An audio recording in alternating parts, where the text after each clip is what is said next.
Decades of racist federal policies prevented Black families from becoming homeowners.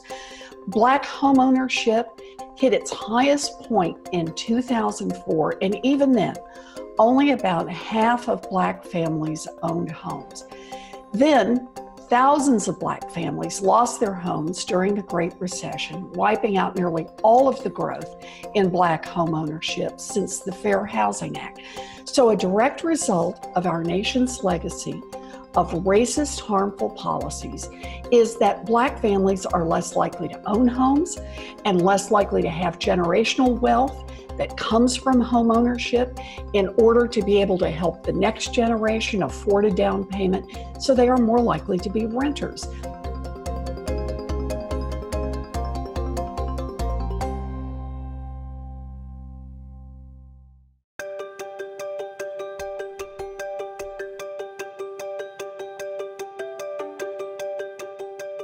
Now, the latest census survey shows that more than 30% of renters say they have little or no confidence that they can make their next housing payment.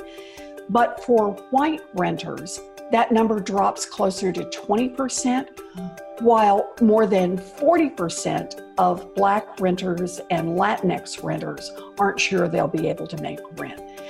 And the census data aren't disaggregated by race and income, but we also know, according to the most recent survey, the majority of people who couldn't make their last rent payment or had it deferred have a household income of less than $35,000. So in other words, this coming eviction crisis is a racial justice crisis.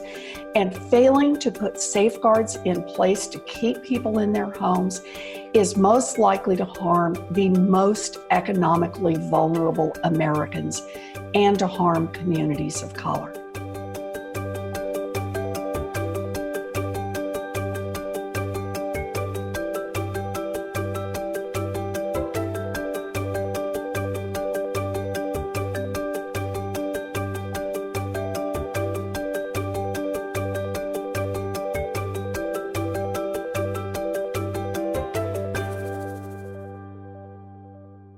This coming eviction crisis is a racial justice crisis, and failing to put safeguards in place to keep people in their homes is most likely to harm the most economically vulnerable Americans and to harm communities of color.